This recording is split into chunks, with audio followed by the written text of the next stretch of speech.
llegamos a su cita con la ley y estoy muy contenta porque hoy tenemos invitados muy especiales.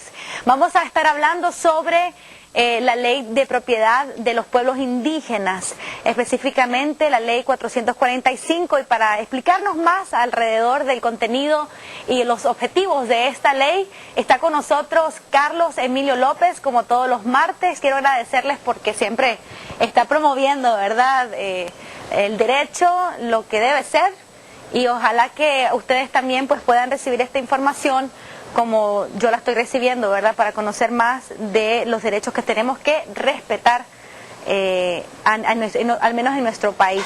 Nos acompañan también dos representantes de comunidades indígenas. Está con nosotros Modesto Frank Wilson, él es presidente de Sucahuala, es la Asociación Nacional de Comunidades Sumos. Son 70 comunidades alrededor, ¿verdad?, que están integradas en esta asociación. También nos acompaña Aminarat Rodríguez, él es vicecoordinador del Movimiento Indígena de Nicaragua. Bienvenidos a ambos, gracias por acompañarnos aquí en Primera Hora.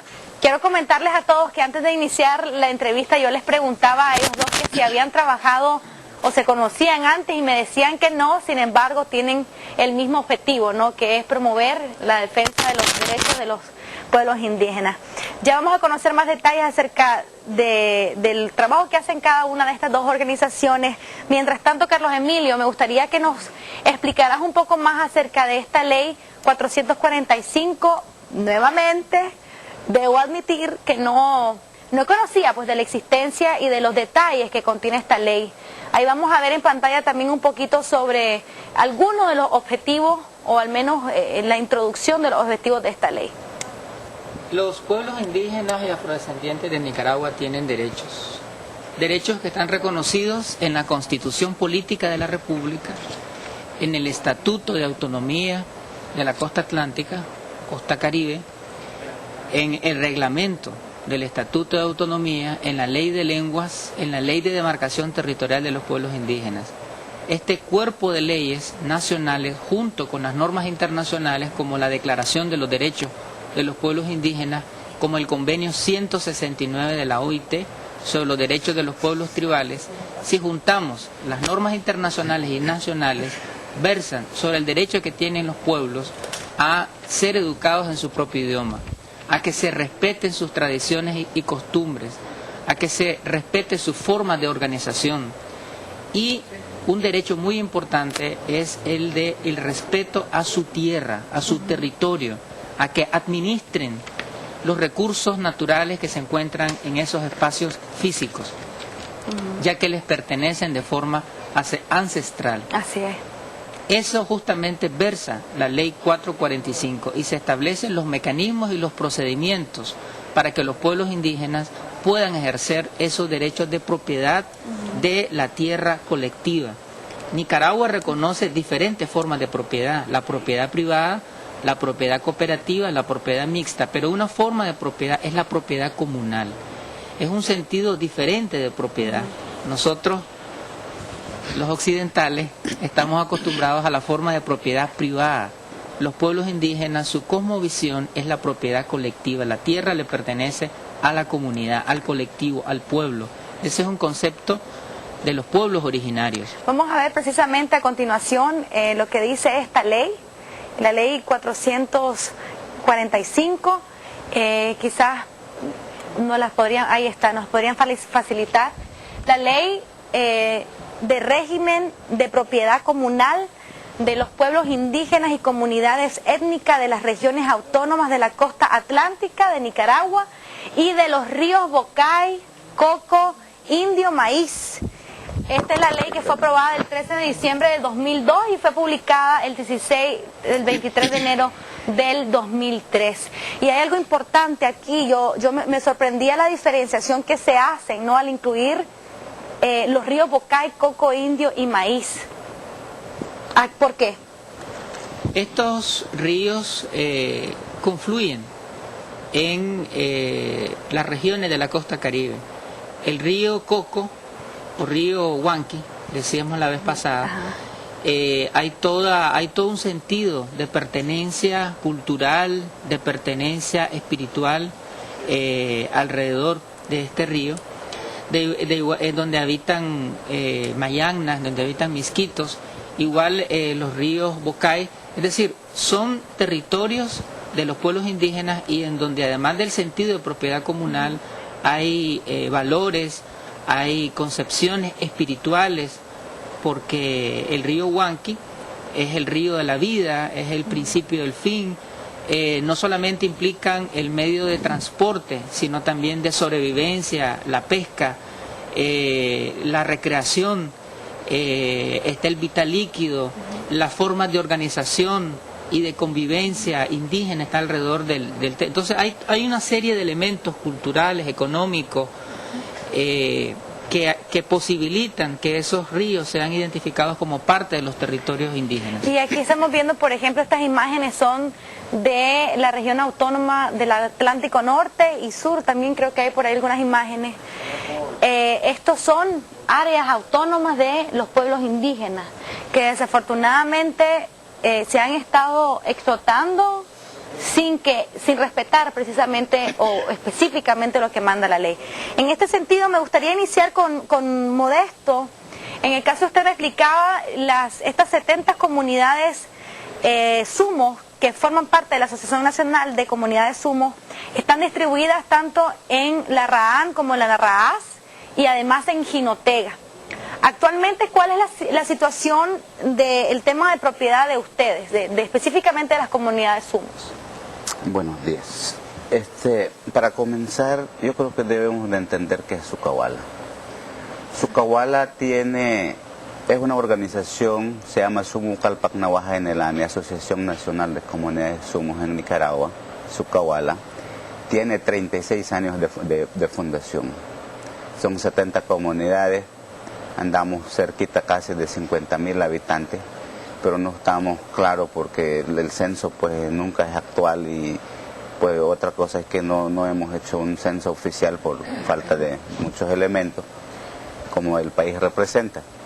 Lo otro es que la organización Sucahuala es defensor de sus territorios, de Bozahuas. Todo lo que es Bozahuas, Bocay, Saslaya de Ciuna, y Huaspuc y otras comunidades que están fuera, pues ahora le dicen área de amortiguamiento. Entonces, uno de los elementos que nosotros como pueblo sumo, bueno, vamos a decirle, pues hace 36 años, ahora ya no somos, como las cosas van cambiando, nosotros tenemos ahorita 9 gobiernos territoriales a la par de Sucahuala. ¿Por qué hay 9 gobiernos territoriales?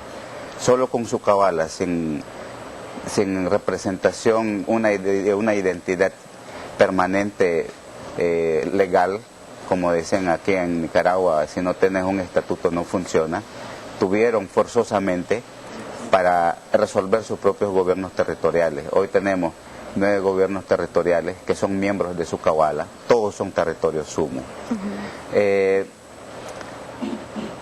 La base de la creación del derecho territorial, gobiernos territoriales, es defender cada sector. Por decir algo, usted me pregunta cuál es la población, somos 70 comunidades. En Bocay hay 16 comunidades, en Jinotega, que es una región más difícil de acceso. Allá no hay pues ni médicos, no hay nada, pues los programas no llegan casi, es difícil. En la RAN, en cambio, tenemos 3 territorios. En un territorio de Lacus hay 5 comunidades, en Santo Tomás hay otro territorio, en Aguastín es otro territorio, los Tuasca en Rosita es otro territorio, los Matumbac de Rosita entre Bonanza es otro territorio, Carahuala, Mayagna, Saboneas, todos somos miembros de Sucahuala.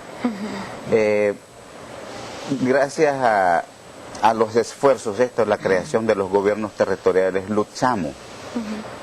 Y lo que pasó en el episodio de los 80, la ganancia fue la ley de autonomía. En la ley de autonomía, como bien decía el maestro Carlos Emilio, tenemos la ley 28 que nos dice que las tierras comunales no se puede vender, no se puede regalar, no se puede donar, es imprescriptible.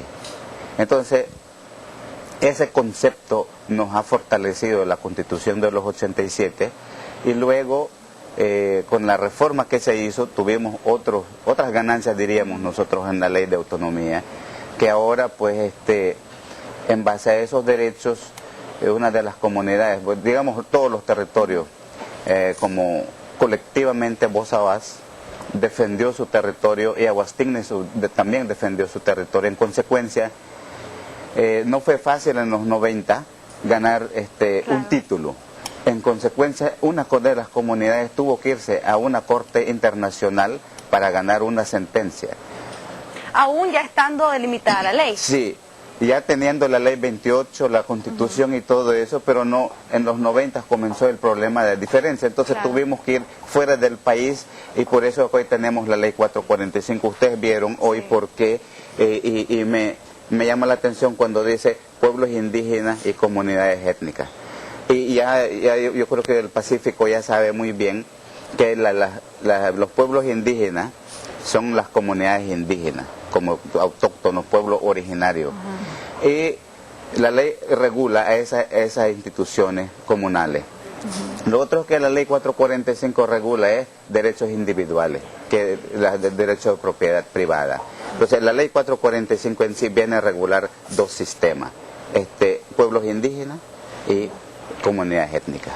Excelente. Hay varios temas ahí que valdría la pena abordar, por ejemplo, el tema de Bozabás, por ejemplo, donde aquí en la parte Pacífico siempre hay toda una promoción para la conservación del área protegida. Sin embargo, ¿cuál es la visión que ustedes tienen? Y por otra parte, me llamó mucho la atención que a pesar que ustedes tienen dominio sobre estas propiedades, como esta comunidad que dijo usted que era de muy difícil acceso, tienen en sí el territorio, por así decirlo, pero no reciben ningún tipo de servicio por parte del gobierno central.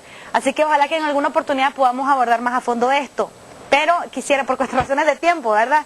Quisiera a Minarad que nos explicara también un poco sobre el trabajo que están haciendo ahorita con el movimiento indígena de Nicaragua y cuáles consideran ustedes han sido los principales avances recientemente.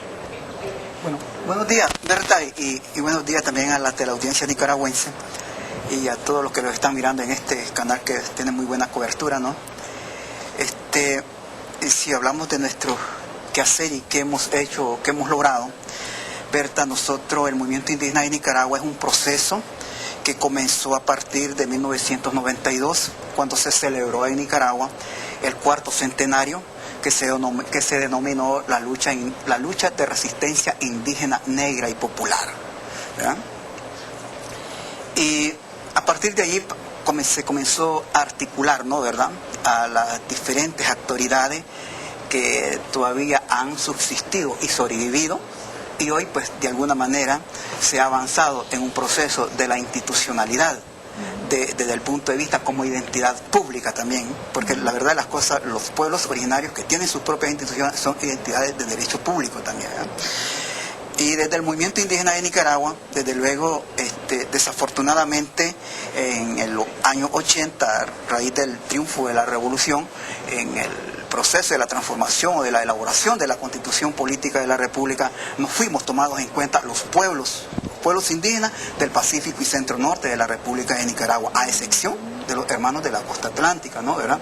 Y fue el movimiento indígena de Nicaragua que comenzó a pelear como dentro del marco de las reformas constitucionales en el 94 y aprobada el 4 de julio del 95. Entonces, este servidor, ¿verdad?, como parte de ese conglomerado de líderes y dirigentes naturales, fuimos los actores y sujetos para que hubiera la reforma y se le diera el rango de reconocimiento de pueblo, que también se le dio ese rango de pueblo a los hermanos de la costa atlántica porque están como las comunidades indígenas y etnias, ¿no? Eso es verídico, o sea, se reconoce la autonomía en la región de la costa caribe, sin embargo, en el Pacífico no había una situación más explícita, ¿no?, de estas comunidades indígenas y es rico también, o sea, tenemos en el norte, tenemos aquí mismo en Masaya, etcétera. Ahora, con este avance que ustedes lograron hacer, ¿no?, que es con la incorporación de estas otras comunidades, de estos pueblos indígenas, ¿cómo están trabajando actualmente con esta ley? Porque la ley los cubre a todos, ¿no? O sea, tanto al Atlántico como al Pacífico. Bueno, si hablamos desde el punto de vista de la Constitución, ¿verdad? Es un reconocimiento desde el punto de vista constitucional, ¿no? Sin embargo, Berta, permítame decirte, también nosotros pasamos por muchas cuestiones, porque existen muchas leyes para los pueblos indígenas del tiempo de Celayita, ¿no? ¿Verdad? Hasta la actualidad, pasando por el régimen de Somoza, ¿no? Pero también impulsamos lo que fueron las reformas, la ley 260, conocida hoy como la ley 40 de municipios, ¿verdad? Y desde allí se le dio otro nivel de rango también al reconocimiento de las comunidades indígenas de las regiones del Pacífico y Centro Norte de Nicaragua, ¿verdad? Y posteriormente de eso también continuamos con lo que fue el proceso de lo que fue la consulta para posteriormente de 21 años que fuera ratificado el convenio 169 sobre pueblos indígenas y tribales, también el movimiento indígena de Nicaragua. Esto es muy interesante también, ¿verdad? Actualmente tenemos un anteproyecto de ley metido en la Asamblea Nacional, en la Junta Directiva de la Asamblea Nacional. Iniciamos la consulta el 4 de mayo del año 2004, ¿verdad? Y esperamos que este año, o en esta legislatura, pueda ser aprobada esa ley. Entonces, en el Pacífico y Centro Norte es muy interesante retomar que hay 22 territorios indígenas con grandes extensiones de territorio. Si por decir algo de Matagalpa es un territorio tan extenso donde hay 5 municipios. En el territorio indígena de Matagalpa hay 5 municipios, ¿verdad? Entonces, Berta, ¿qué estamos haciendo? ¿Qué estamos haciendo actualmente? ¿Verdad? Bueno, nosotros actualmente nuestro mayor anhelo que tenemos es hacer efectivo lo que es la autonomía de los pueblos indígenas. Para nosotros es lo principal y es lo primordial, porque para nosotros entender la autonomía podríamos decir que es el ejercicio pleno y efectivo de los derechos económicos, políticos y sociales de los pueblos indígenas, y dentro de eso está lo que es el ámbito territorial. Y esta autonomía está definida en este anteproyecto de ley que tienen actualmente, ¿así es? Sí, la ley que está por aprobarse en la Asamblea Nacional reconoce los derechos de todos los pueblos del Pacífico, Centro y Norte del país, los Naoa, los Chorotega, los Hitsu, los Monigó, entre otros.